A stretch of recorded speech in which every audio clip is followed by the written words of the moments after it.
happen. But I want to bring up on stage Marguerite Crespillo and our founder, Glenn Sanford. Woo! Come on. Come on. Yeah, wow.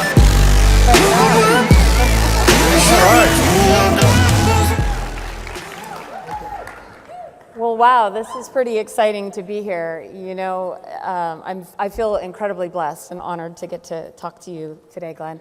I remember when I joined EXP in 2016, and I went to the very first shareholders event that after I joined, right. And it was in San Diego, 2017. You guys gave me the honor of speaking. There were an entire 300 people in the room. And so now we have almost 10 times that just in this room, but then another 10 times that at the company level, 85,000 agents. It's pretty amazing. Pretty crazy, yeah. Yeah, it's been an insane ride for sure. So I got a few questions to ask because I know that everyone is excited to hear this. And you know, I did a podcast with you, if you remember, back in 2017 on my Real Estate Real World. And at that time, there were only 2,500 agents at EXP. And so again, this room has eclipsed everything that we did back in the day. So it's been pretty cool. Yeah, it's pretty, I go to, every once in a while I go to a concert or to a sports venue, and they'll say, it seats 60,000 people. I'm like, oh my God, EXP has more people than this stadium can hold. That's well, I think it won't crazy. be long before we'll be having to fill a stadium, don't you agree? Right, like this, we're not that far off, exactly. Okay, so I got a couple good questions for you that we have been requested to ask. And here's the first one. What was the secret sauce, in your opinion, for the dynamic, unprecedented growth of EXP? Well, I think it's pretty simple. There were really two ingredients. One was really the aligned compensation model.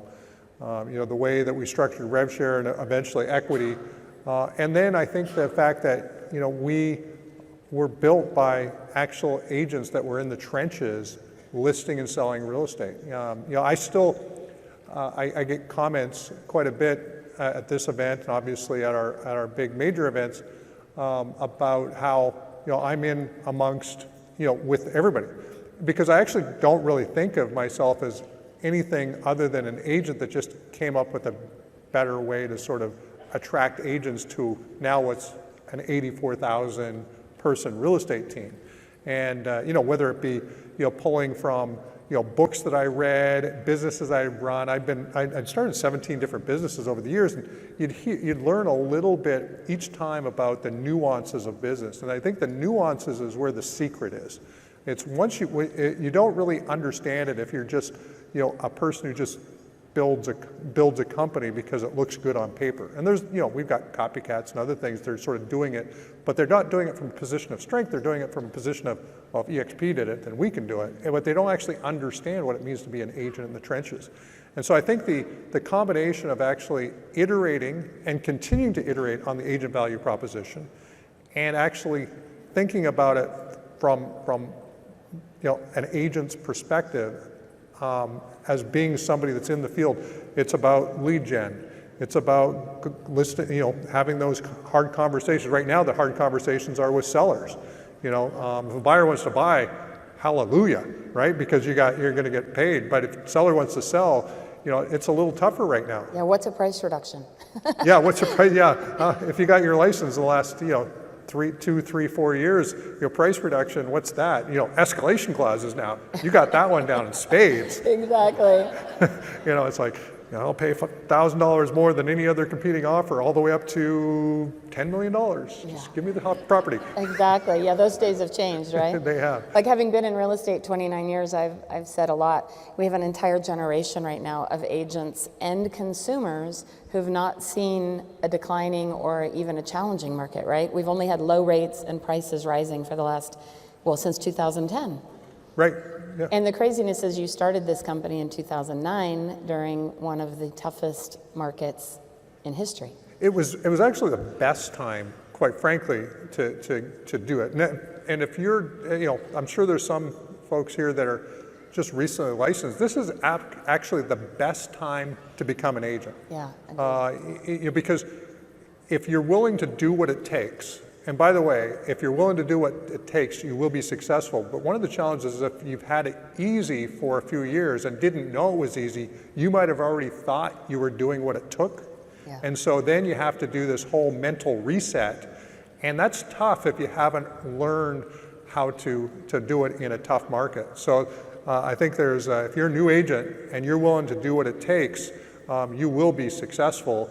Especially, we get into 2023, probably second half-ish of 2023, we're going to start to see the market improve again, and then all these habits that you're developing of doing what it takes and how many people you need to put in your database just to get one person who might be interested in buying or selling, and then figuring out how many of those that you need to actually get in your database to actually buy and sell. Well, once the market starts going the other way, all of a sudden it'll feel like you're just taking orders. Yeah. Well, I heard you say something in your first response is that you had been a part of building 17 different companies before EXP. And I think sometimes we always think like, oh, it was kind of one and done. You walked in and all of a sudden you're like, instant success, right? And those 17 other companies are what led you and helped you, inspire you to do what you created, right? A little bit. It's how you get into things sometimes is you don't really understand it when you're getting into it. I got into real estate because I was running websites for local communities, Chamber of Commerce's, and I was trying to sell ads on the site to different businesses, and one of them was a realtor, and he decided I was going to get my license, and so I ended up getting my license because of that. He basically told me I had to, and so if you'd met this person and he told you you had to, you would have got your license as well. And then because I got into it the way I did, I brought sort of an internet focus to it, and then eventually, after a couple years, I started to recognize some things that worked, some from past experience for sure, from an internet lead gen standpoint, because that was kind of where I cut my teeth before real estate. But then I started to actually understand what it meant to be a real estate professional and how you're sold the bill of goods that you own a business, and yet, and some of you've heard me say this, the business really owns you. You're at the mercy of the phone, making sure you're following up and all of that. And if you take a day off, well, you're definitely not making money. If you have to take a month off, you may start to notice it if you can't really take long periods of time off. And that, for me, meant you didn't own a business. The business owned you. So how do you change that around? And that really came from just paying attention, understanding, recognizing the nuances, seeing who came before us. I mean, whether it be the Kellers or the Exits or the whoever's, the Remaxes, you look at what they had done and what made sense and that type of thing, and you go, okay, I do this differently, I do this differently, I do this differently. And so the 2009 came along, and it was, that's all we could do, was do all those different things to kind of kick off the new company. Exactly. I remember well in 2009. It was when my husband and I owned an independent brokerage for 22 years, and we made the decision at that time to buy a franchise, which was the biggest mistake we made in 2020 hindsight, right? And that led us into owning what we thought would be a profitable business. And there's a reason brokers are called brokers, right? We've all heard that famous saying, because they're broke. And so we realized quickly that that wasn't the answer. And when we heard about EXP, it was like, well, this is crazy. This completely makes sense. Why didn't we know about this before, right? It was like one of these whole things. Well, this kind of leads me into the next question I have for you. It says, was there a do or die moment for EXP in the first 5 years of the company's existence? Yeah, so I saw this question and I thought about it. And the do or die moment for us actually was day one. It was the day that I told our entire team they're taking their computers home with them, and we're going to show up in the office as avatars, and this is going to work or it's not going to work. And they're like, what? We're what? Yeah, and it was, this is either going to work or it's not going to work, and if it doesn't work, we're looking for work. And that was my exact phrase to the team. And it was the burn the boats moment. It was 2009. We knew that at least at that point in time, owning a bricks and mortar based real estate brokerage made no financial sense. And the other piece was if the markets go in cycles, every 10 years or so, there's major downturns. And so you can kind of just go back 10 years plus or minus a couple of years, and you'll see that every 10 years there's a major downturn in the economy, and it takes out lots of players. A lot of the players that overstretch, like you can look at Compass. They're getting hammered right now, right?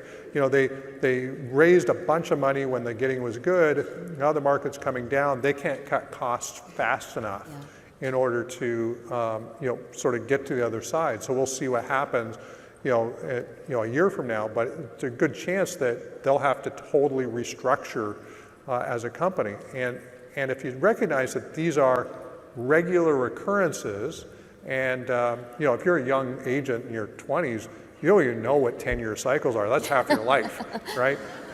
But when you're getting your 30s, 40s, 50s, you start to recognize that these things happen, time and time again. And so you need to prep for them early on. And so for us, it's like, why not build that model now when we can? And it was a great time to do it too, because we could compensate our managing brokers differently. Today, it doesn't matter who you are, but if you started to do a new company, you're going to have a pretty good payroll cost. But when the market was hammered so much, we could come up with a creative business model to sort of get through that, and we did. We scraped together a business model that worked. But that was the do or die moment. It was we're doing this, or we're doing something else, and that was it. After that, and probably and Jason can kind of even, it was only a few months later. I mean, Jason joined us, and we opened up on the East Coast, and we hadn't even met in person yet. But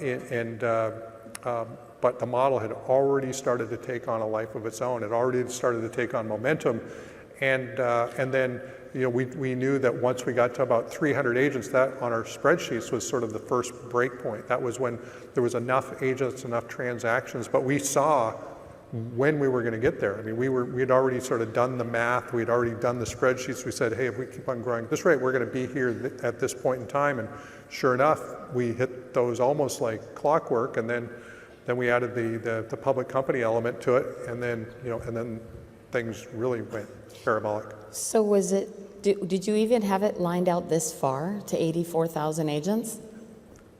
Well, the spreadsheet had 84,000 agents on it. Yeah, because all you do is you just replicate your formulas, and you put a whole bunch of columns, and it just sort of, and eventually it gets to 80. Eventually we have as many people in EXP as there are people on the planet, but so. But did you in your mind, did you see it being this big? Do you remember thinking, wow, it could be like 84, or now we're talking 500,000 agents? So I think in 2012, I did a video with David Harbour where I talked about the fact that we thought that we might have 50,000 agents. And I think that's about as far as we were willing to talk about. The dream. And it was more because anything beyond that, I think, was just totally unbelievable. Because at that point, we were only a few hundred agents. So a few hundred agents to 50,000 agents is such a big leap. But it's if you look at 84,000 agents to 500,000 agents, that's not that big a leap. 84,000 agents to 1 million agents. It's only 12, 13 times the size we are now. I mean, that's really not that much. I mean, every agent in EXP brought in 12 agents, and we're at 1 million agents. Did you guys hear that? Did you hear that? Yeah. So if each one of you brought in 12 agents, which is not that challenging to do, who's in? How many of you are willing to bring on 12? Now we're talking, right? Yep. Now we're talking.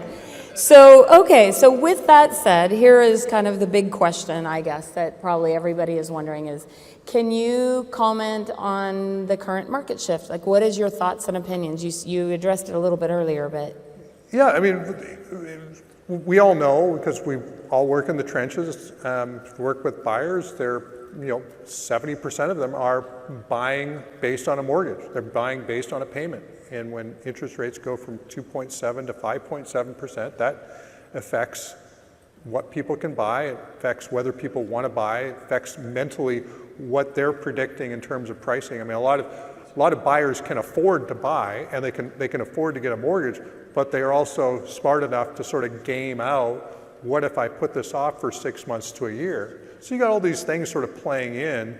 So we've got cities around the country where we've got sales volumes that's off close to 50%. Wow. So you start to think about if that, and I saw a stat that mortgage applications are down 65% right now. So if you sort of just play that out, then we could go from 6.5 million homes sold in 2021, I think, and down to maybe 4 million homes sold, and sort of a run rate. So that that's 35-40% decrease in sales volume, and that's why I say it's the best time to get in the business. I think it's the best time, because a lot of agents will, they coast mainly because they don't want to work harder. Right.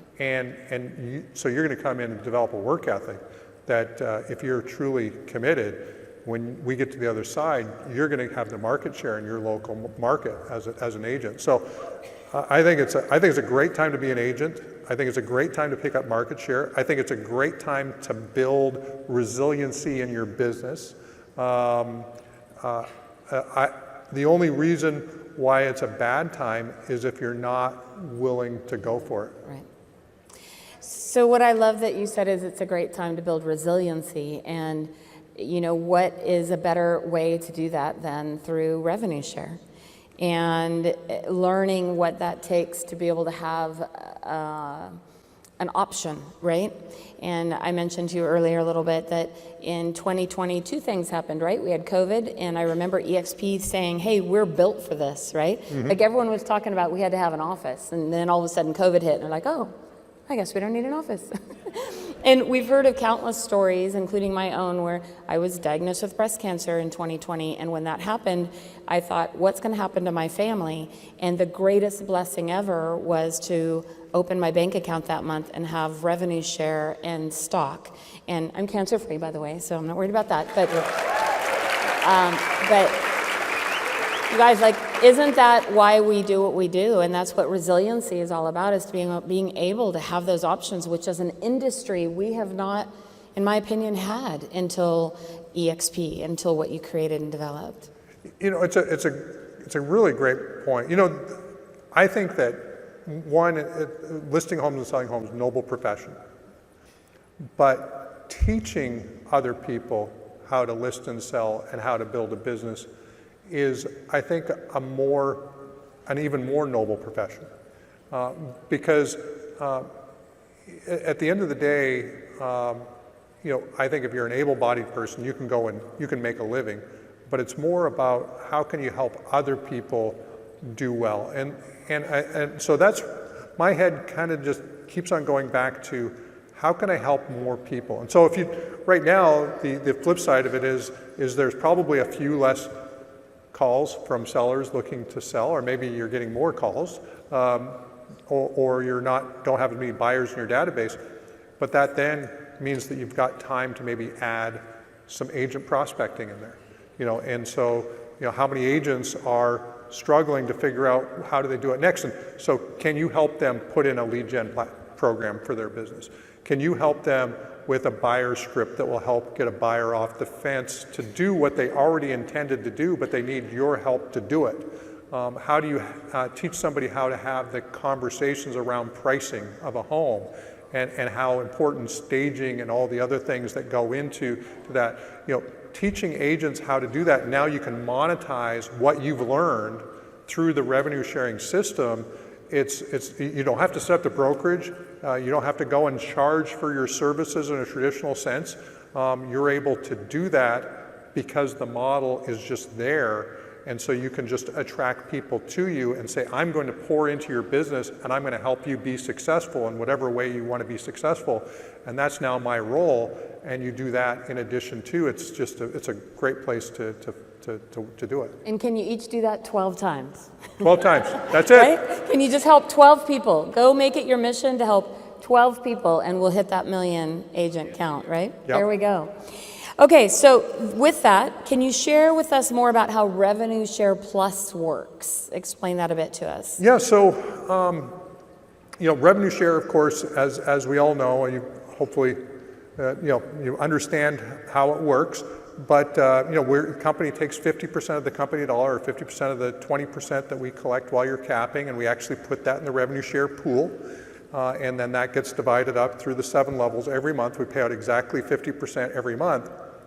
From there, however, through our affiliate services, mortgage, the title and escrow piece, some of the other services that are coming in, half of the profit from those gets added to the 50% that you're getting from the rev share. So it's revenue share, 50% of company dollar, plus 50% of the profits from these other services gets rolled into rev share. And it's done in aggregate. So in order to make these, make it RESPA compliant, it's not based, you can't get paid on transactions, because that's the Real Estate Settlement Procedures Act has strong regulations about that. But we can add it to the revenue share pool such that based on what you're earning in rev share, if we've got an extra 2 or 3 or 5 or 10% of profits that can get added to that pool, then your rev share will go up 2, 3, 5, 10% from those affiliate services.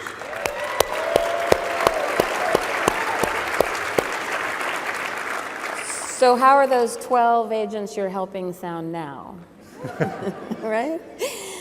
So this next question we have is, how relevant is global expansion to each agent here in the room, along with finding 12 agents?